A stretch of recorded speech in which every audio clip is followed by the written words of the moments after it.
स्थैर्य, फलटणकरांचं हक्काचं व्यासपीठ।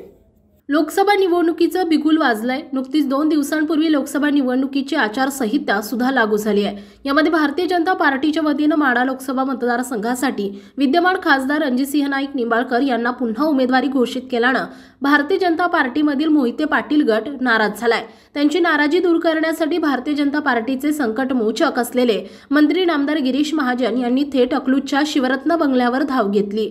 गिरीश महाजन अकलूज येथील शिवरत्न बंगल्यावर आल्यावर ते बंगल्यामध्ये प्रवेश करताना सुद्धा कार्यकर्त्यांनी त्यांच्या गाड्यांचा ताफ्याला गराडा घालत आता यावेळी मोहिते पाटलांचा खासदार आम्हाला पाहिजे, दुसऱ्या कोणत्याही उमेदवाराला आम्ही निवडून आणू शकत नाही, अशा घोषणा यावेळी कार्यकर्त्यांनी दिल्या।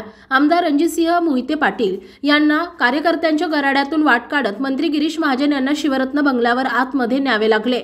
माजी उपमुख्यमंत्री विजयसिंह मोहिते पाटील, मंत्री गिरीश महाजन आणि संपूर्ण मोहिते पाटील कुटुंबियांमध्ये सुमारे 1.5 तास कमरा बंद चर्चा झाली। त्यानंतर गिरीश महाजन पुन्हा परतण्यासाठी निघाले तेव्हा सुद्धा कार्यकर्त्यांनी त्यांची गाडी अडवून ठेवली। शेवटी गिरीश महाजन यांना स्वतः त्या ठिकाणी कार्यकर्त्यांना संबोधन करावे लागले आणि त्यावेळी गिरीश महाजन म्हणाले की अजून लोकसभेचे अर्ज दाखल करायला अवकाश आहे। भाजपा पक्ष श्रेष्ठींनी उमेदवारी घोषित करण्यापूर्वी विजयदादांची चर्चा करणं आवश्यक होतं। याबाबत मी स्वतः उपमुख्यमंत्री देवेंद्र फडणवीस त्यांच्यासोबतच प्रदेशाध्यक्ष चंद्रशेखर बावनकुळे यांच्याशी सविस्तर चर्चा करतो। तळागाळामध्ये जी परिस्थिती आहे ती परिस्थिती मी पक्ष श्रेष्ठींपर्यंत पोहोचवण्याचं काम नक्की करणार, असं त्यांनी यावेळी स्पष्ट केलंय।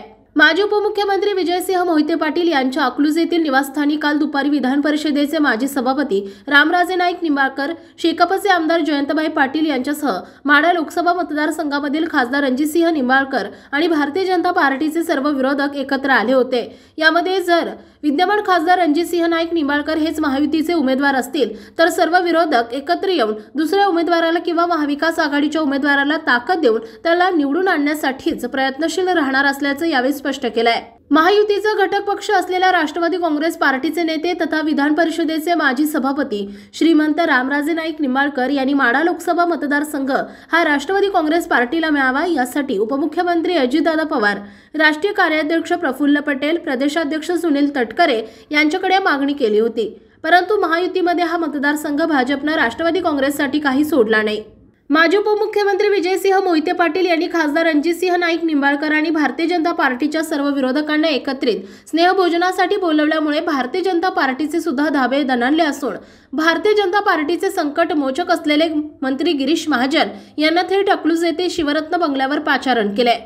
भारतीय जनता पार्टीनं जर माढा लोकसभा मतदारसंघाचा उमेदवार बदलला तर मोहिते पाटील गट आणि श्रीमंत रामराजे यांचा गट महायुतीचा धर्म पाळून त्या उमेदवारास निवडून आणण्यासाठी प्रयत्नशील राहू शकतात। त्यामुळे भारतीय जनता पार्टी नक्की उमेदवार बदलणार का याकडे आता सोलापूर आणि सातारा जिल्ह्याचं लक्ष लागून राहिलंय। भारतीय जनता पार्टीनं जो उमेदवार बदलला नाही तर मोहिते पाटील गट आणि श्रीमंत रामराजे यांचा गट एकत्रित होत रणजितसिंह नाईक निंबाळकर आणि भारतीय जनता पार्टीच्या सर्व विरोधकांना एकत्रित करत माढा लोकसभा मतदारसंघामध्ये एक वेगळं चित्र तयार होऊ शकतो, याचा प्रत्यय त्यांनी स्नेहभोजनाच्या माध्यमातून दिलाय। माढा लोकसभा मतदारसंघामध्ये नक्की काय होईल, भारतीय जनता पार्टी उमेदवार बदलेल याबाबत तुम्हाला काय वाटतं हे कमेंट करून नक्की सांगा। आपल्या परिसरातील ताज्या आणि महत्त्वाच्या बातम्या पाहण्यासाठी स्थैर्य न्यूज चॅनलला यूट्यूबवर सबस्क्राइब करा आणि बेल आयकॉन प्रेस करा।